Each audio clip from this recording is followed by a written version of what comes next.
ডিব্ৰুগড় জিলাৰ চাবুৱা আঞ্চলিক ৰঙালী বিহু সন্মিলনৰ উদ্যোগত চাবুৱাৰ খাজিগোৱা প'ল' গ্ৰাউণ্ডত সামৰিছে গছতলৰ পাতিলে আৰু সামৰিলে তেওঁলোকে বিহু পৰম্পৰা ৰক্ষা কৰি গছৰ তলত গাভৰু বিহু উদযাপন কৰে চাবুৱা অঞ্চলৰ ডেকা আৰু গাভৰু তথা বোৱাৰীসকলে। এই মুহূৰ্তত আমি আপোনালোকক সেই দৃশ্য দেখুৱাবলৈ পোনে পোনে লৈ যাবলৈ চেষ্টা কৰিছোঁ, য'ত উপস্থিত আছে আমাৰ সাংবাদিক বিকাশ বৰা। সামৰণি মাৰিব বিচাৰিছে চাবুৱা আঞ্চলিক বিহু সন্মিলনৰ দৃশ্য আমি দেখুৱাই আছো।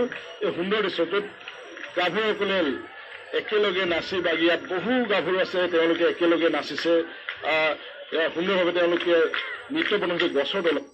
এয়া সুন্দৰ বিহু, তেওঁলোকে সুন্দৰ এই বিহু আৰু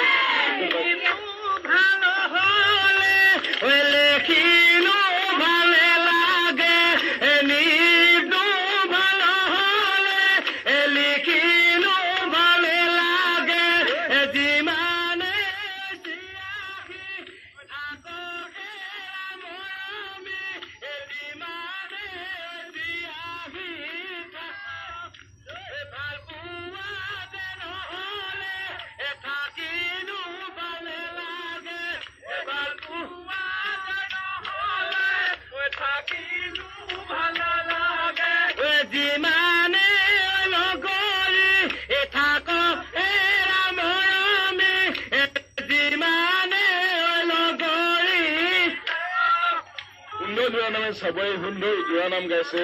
তুমি জোৰা নামেৰে টোটাল পৰিস্থিতি সুন্দৰ পৰিস্থিতি সৃষ্টি কৰিছে।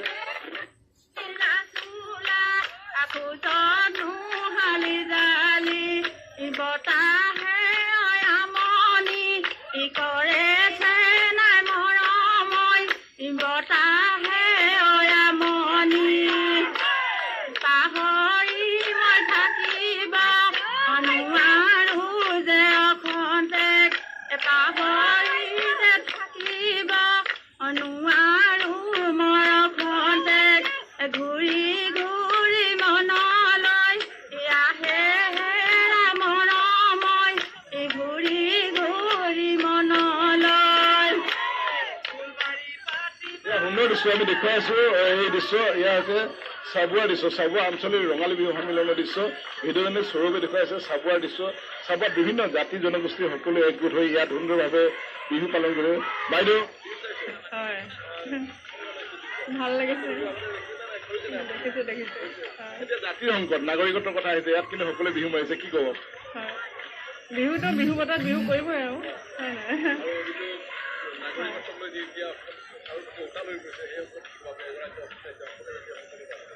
হয়, সেইটোতো বেয়া কথা হৈছে। আমাৰ অসমীয়া জাতিটো সংকট অৱস্থাত পৰিছে।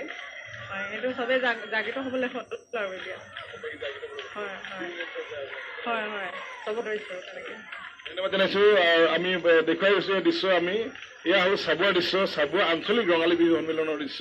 চাবুৱা আঞ্চলিক ৰঙালী বিহু সন্মিলনে সুন্দৰভাৱে তেওঁলোকে গছৰ তলত পৰম্পৰাগতভাৱে প্ৰাকৃতিকভাৱে তেওঁলোকে বিহু দিয়া মঞ্চন হয় আচলতে। আৰু আমি ইয়াত লগ পাইছো অভিনৱ মৰাণ আছে। অভিনৱ মৰাণ বিশিষ্ট সংগীত শিল্পী। এতিয়া শিল্পীসকলেও আজিৰ তাৰিখত নাগৰিকত্বক লৈ যথেষ্ট চিন্তিত। অসমীয়া জাতীয় সংকটৰ সকলো শিল্পীয়ে মাত মাতি আছে, জুবিন গাৰ্গে মাতিছে, মানৱ প্ৰবীণে মাতিছে। অভিনৱ মৰাণে কি ক'ব এতিয়া, যিহেতু অসমীয়া জাতীয় সংকটত আজিৰ তাৰিখত যি নাগৰিকত্ব সংশোধনী বিধেয়ক গৃহীত হ'বৰ কাৰণে বিভিন্ন চেষ্টা দি আছে, কিন্তু য'ত অসমীয়া জাতীয় সংকট হ'ব, য'ত হিন্দু বাংলাদেশীসকলক অসমত সংস্থাপিত কৰাৰ কাৰণে চৰকাৰে ব্যৱস্থা গ্ৰহণ কৰি যি সুযোগ গ্ৰহণ কৰিছে বা তেওঁলোকে চেষ্টা চলাইছে, যোনটো নাগৰিকত্ব এমেণ্ডমেণ্ট চিটিজেন এমেণ্ডমেণ্ট বিল, এই কথাটো লৈ মই তীব্ৰ বিৰোধিতা কৰিছোঁ শিল্পী হিচাপে, আৰু সকলোকে আহ্বান জনাইছোঁ নৱপ্ৰজন্মৰ যিমান আছে। এইটো আচলতে অসমীয়া জাতি সংকটত আছে, আৰু এইটো মানে অন্তৰৰ পৰা ওলাইছে এইখিনি কথা আচলতে। যিহেতু হিন্দু বাংলাদেশী, আচলতে বাংলাদেশী মুছলমান হওক বা হিন্দু হওক, বাংলাদেশীয়ে বিদেশীক আমি অসমৰ পৰা উলিয়াবলৈ আমি একজোট হৈ ওলাই আহিব লাগে। মই তাৰে আহ্বান জনাইছোঁ সকলোকে।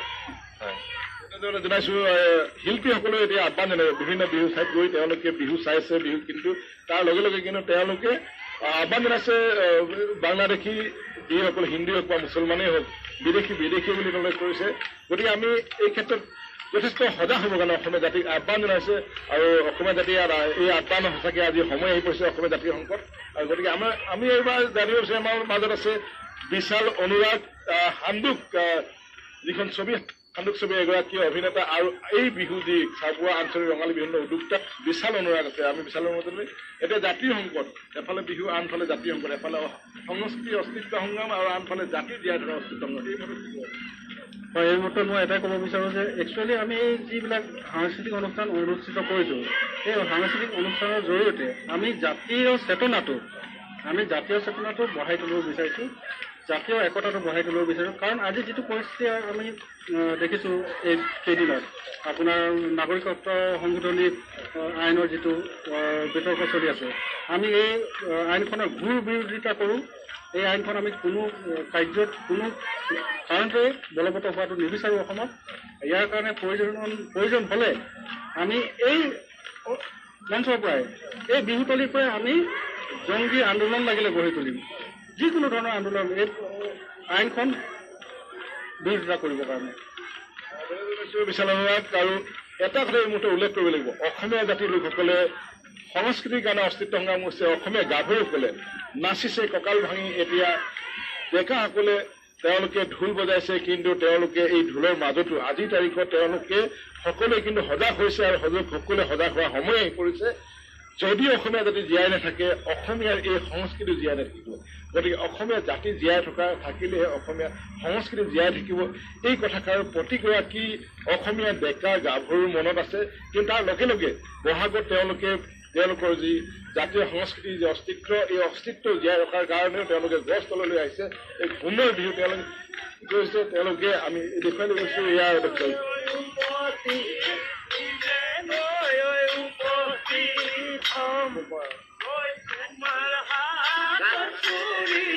দিবাদলি মারে তোমার হাত চুরি, দিবাদলি মারে নিজে দুয়া পুঞ্জাতি হমে হেরা নাচামি, নিজে দুয়া পুঞ্জাতি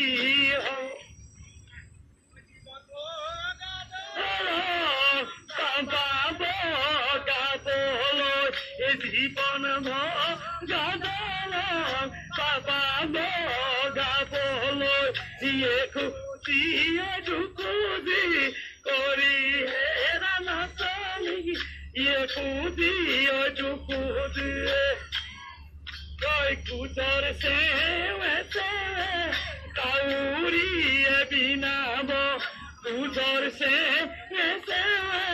কাউরিয়ে বিনাব, তেতিয়া পৰিব মনত হেৰা নাচানি, তেতিয়া পৰিব। সুন্দৰ দৃশ্য আমি দেখুৱাই আছো চাবুৱাৰ পৰা। এয়া হৈছে ডিব্ৰুগড় জিলাৰ চাবুৱাত। কিন্তু এক উখল মাখল পৰিৱেশ। সেই বহাগ শেষ হ'বলৈ আহি আছে লাহে লাহে। 2 এদিনতে বহাগ শেষ হ'ব, কিন্তু তাৰ শেষ মুহূৰ্তত কিন্তু কোনো ৰৈ থকা নাই। আমি দেখুৱাই আছো যে গাভৰুসকলৰ লগে লগে সমানে সমানে আজি অকল বোৱাৰী কিন্তু পিছৰে জাতীয় সংস্কৃতি আছে।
চাবুৱা দিছোঁ আমি চাবুৱা দেখুৱাইছোঁ। বহাগ শেষ হ'বলৈ মাজত মাত্ৰ কেইটামান দিন বাকী, কিন্তু বহাগ শেষ হোৱাৰ ৰাগখনত চাবুৱা আঞ্চলিক ৰঙালী বিহু সন্মিলনে গছৰ তলত বিহু পাতিছে। তেওঁলোকে গছৰ তলত বিহু পাতিছে। পৰম্পৰা, যি পৰম্পৰা, এয়া ঐতিহ্য তেওঁলোকে ৰক্ষা কৰিব বিচাৰিছে। সুন্দৰ পৰম্পৰা আমি দেখুৱাই আছো বিভিন্ন স্থানৰ পৰা অহা চাবুৱা অঞ্চলৰ বিভিন্ন গাভৰুসকলে লগতে বোৱাৰীসকলে একেলগে তেওঁলোকে গছৰ তলত গাইছে নাচি বাকি উখল মাখলেৰে বহাগী বিদায় দিবলৈ চেষ্টা কৰে।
চাবুৱাৰ দিছোঁ চাবুৱাৰ ৰাজচক্ৰৰ অন্তৰ্গত চাবুৱাৰ আঞ্চলিক ৰঙালী বিহু সন্মিলনৰ দৃশ্য আমি দেখুৱাইছোঁ। ইয়াত সকলোৱে একেলগে জোৰা নামেৰে মুখৰিত কৰিছে উত্তাল আৰু উদু পিছতে এই এগৰাকী বৃদ্ধাসকলৰ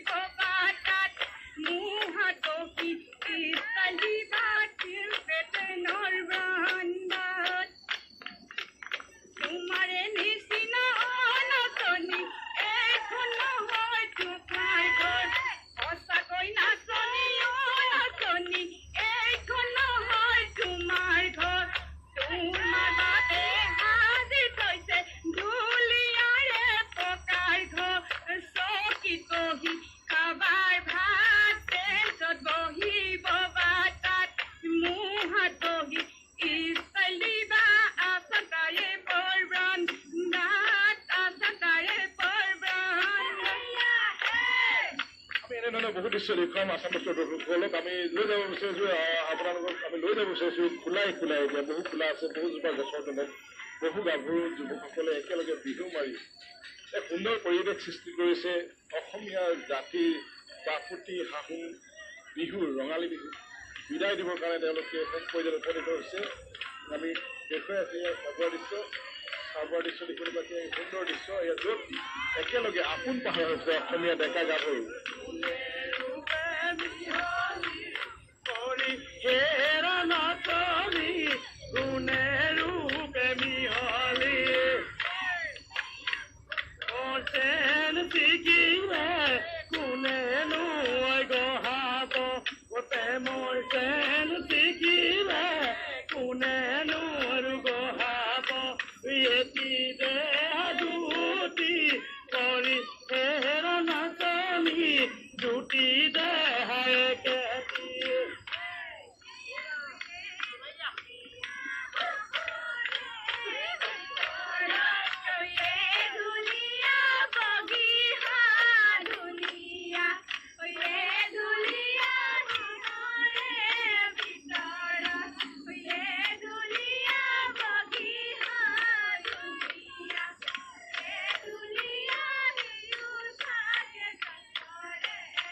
দুচলা কেলৈ মোক লাগিছে ঐ দোকানৰ দুচলা লৈ মোক লাগিছে ঐ মাটি তলে মেকি যায় হেৰা নাচনি মাটি তলে মে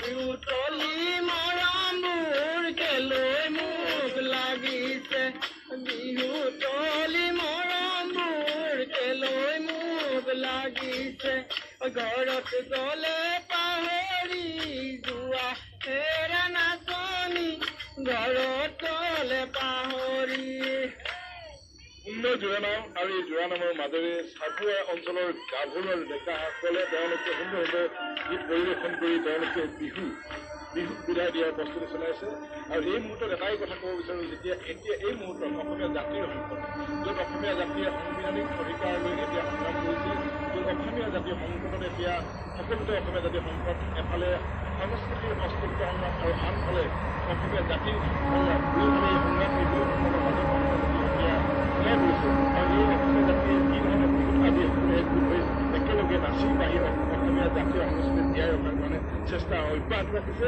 এই ধৰণে আমি দেখুৱাব বিচাৰিছোঁ অসমীয়া জাতিৰ যি সকলো আজিৰ তাৰিখত যি নাগৰিকত্ব সংশোধনী বিধেয়ক সংবিধান সংশোধনৰ কাৰণে যি চেষ্টা চলাইছে কেন্দ্ৰীয় চৰকাৰে আৰু য'ত তাক লৈ অসমীয়া জাতিৰ সংকটত এতিয়া আহি পৰিছে অসমীয়া জাতি গতিকে অসমীয়া জাতি আৰু বৃদ্ধি মাটি ৰক্ষা হ'লে অসমীয়া ৰাইজৰ অসমীয়া যি এই সংস্কৃতি জীয়াই থাকিব তাৰ কাৰণে সকলো অসমীয়া লোক সকলো অসমবাসী আগবাঢ়ি আহিব লাগিব আমি দেখুৱাইছোঁ আৰু এই সকলো অসমীয়া জাতিয়ে একত্ৰিত হৈ আজি অসমবাসী আৰু অসমীয়াৰ যি অধিকাৰ যি সাংবিধানিক অধিকাৰ যাতে অনাগত দিনত যাতে কোনো ধৰণৰ কাৰণতে ক্ষতি কৰিব নোৱাৰে অসমীয়া জাতিৰ অস্তিত্ব যাতে জীয়াই থাকে সকলো একগোট হয় তেতিয়া অসমীয়া সংস্কৃতি জীয়াই থাকিব গতিকে এই মঞ্চৰ পৰা এটাই কথাই ক'ব লাগিব আজি ইয়াত যিসকল সমবেত হৈছে অসমীয়া জাতীয় সংস্কৃতি বিহুক জীয়াই ৰাখিবৰ কাৰণে ঠিক সেইদৰে অসমীয়া জাতিৰ জীয়াই ৰাখিবৰ কাৰণে আজি এক নতুন সংগ্ৰাম কৰিবৰ কাৰণে অসমীয়া সকলো ডেকা গাভৰু বৃদ্ধ বনিতা সকলো ওলাই আহিব লাগিব যাৰ যোগেদি অসমীয়া জাতিয়ে নিজৰ সাংবিধানিক